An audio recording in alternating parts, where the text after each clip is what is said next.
Hi everybody, I'm Tara.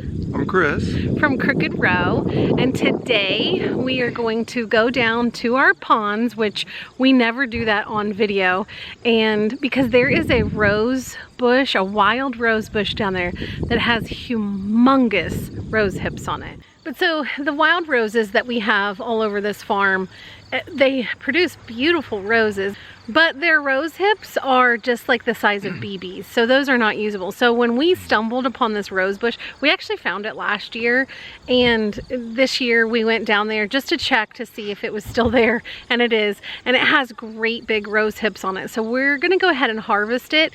It's the end of September right now, and you usually want to wait for a good frost with your rose hips, but some of these are already starting to turn bad. So we're just going to go and harvest them so that we can show you how we dry them and what we do with rose hips. So let's head down to the pond.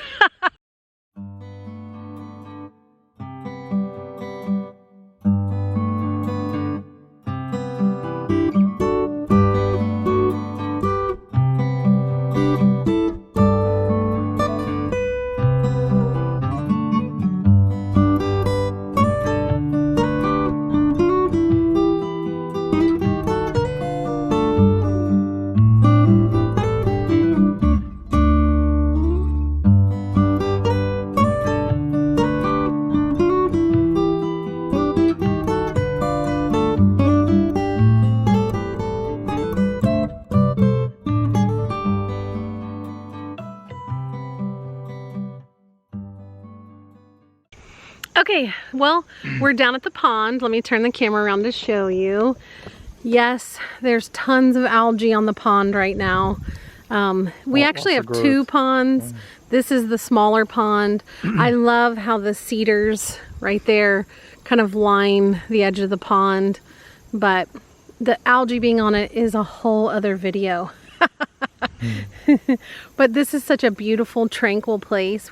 I just love that literally right here next to the pond, I mean, like, we are literally at the pond's edge, there's this beautiful wild rose bush growing.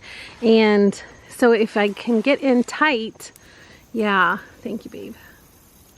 You can see those are just big and gorgeous. Yeah, how big those are. Yeah, they're huge. We did not plant those.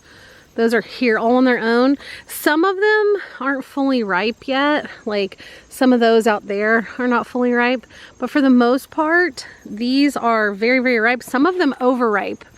Like, look at that one going bad. I don't know if you can see that on the camera. Let me take it off. That's bad. Those are not good eats.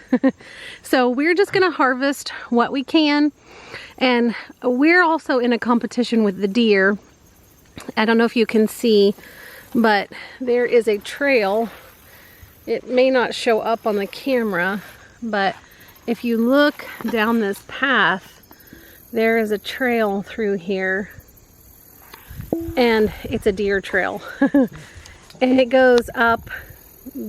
We are beside our ponds right now, but our property actually goes across this stream, and it's overgrown right now, and we go up this big hill, and there is a huge 15-acre field up there.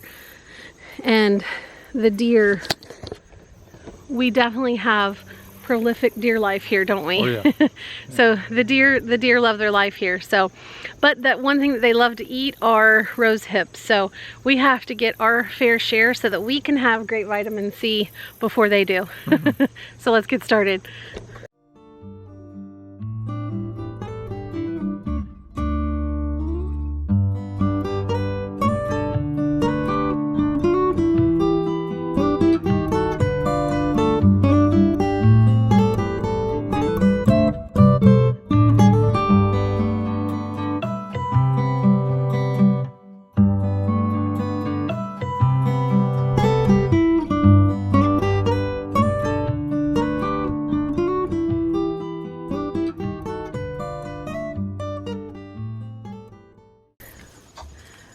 There is what we call weed trees, but we categorize lots of trees into weed trees. But this is actually a hedge apple tree, and isn't it, babe? It's got those thorns on it. Yeah. That the hedge apples have. Got some big thorns on it for sure. Mm-hmm. It's growing right in with the rose bush. I know. And it's blocking it over on the other side. That's probably actually why the deer haven't gotten to it yet. Woo! Careful. So with Chris essentially cutting down that tree, it actually was an autumn olive tree, and trust me, we have plenty of those. They're very invasive. They grow up everywhere and they're almost impossible to get rid of, so we're totally okay with that. But now it allows me to, I don't know if you can see this, but it allows me to come in here and get this side. There's only a few on this side. I have a sneaking suspicion that because the deer come down this, I bet that's why most of those are gone. Yeah. So we're gonna finish cleaning up what we can and leaving a little bit for the deer to munch on.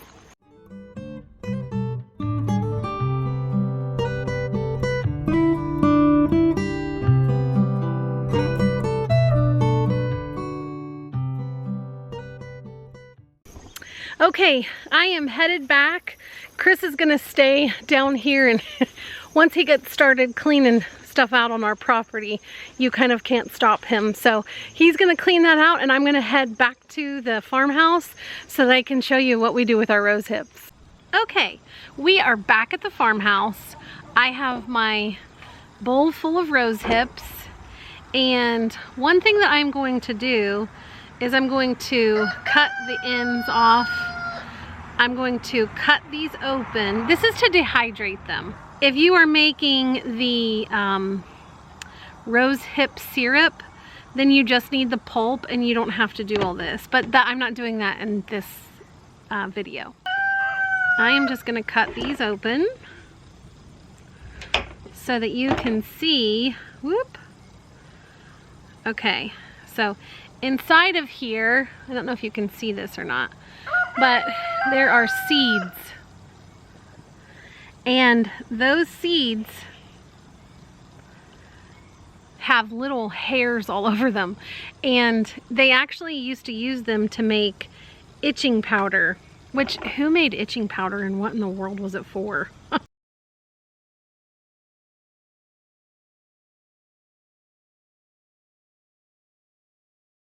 Okay, so I cut the rose hip in half and I hollowed it out, and you'd want to make sure that there is no seeds or any of those like little itching hairs in them.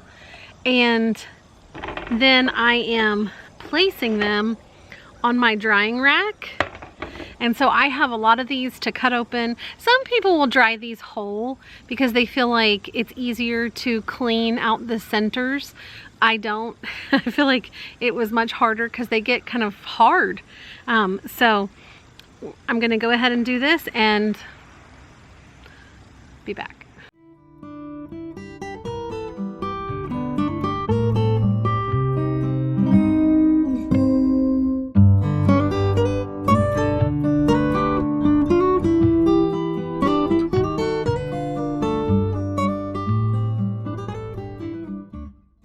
Okay, I'm all done with that.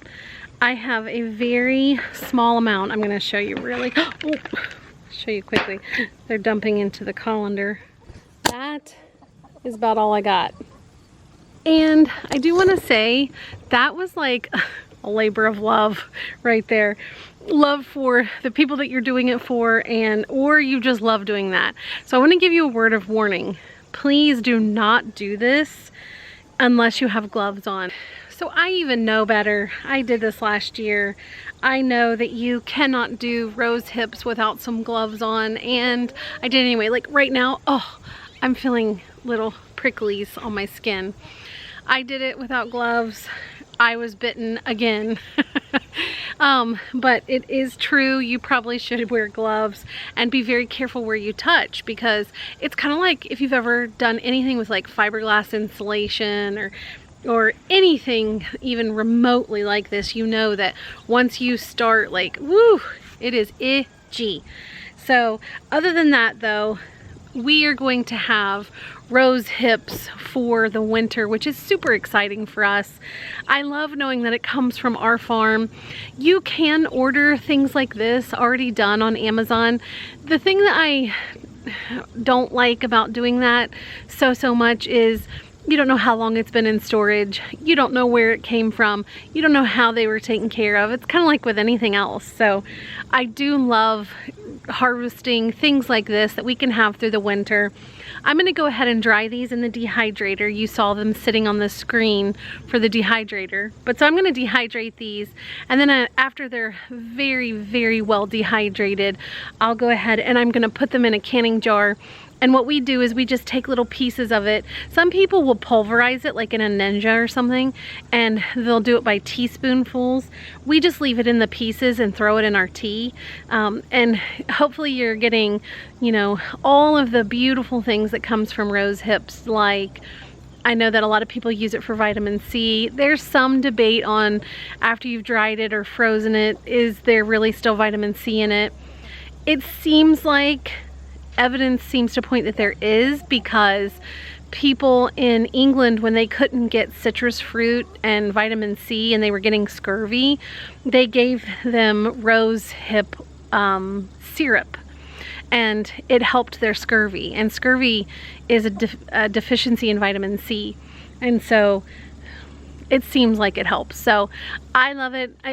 After you have drank tea for a while, I think that you can also taste the rose hips in it if you let it steep long enough. So anyway, we're gonna go ahead and dehydrate these, and then we will have our dried rose hips for winter. So remember guys, if we can dry our rose hips, anybody can. Thanks, bye.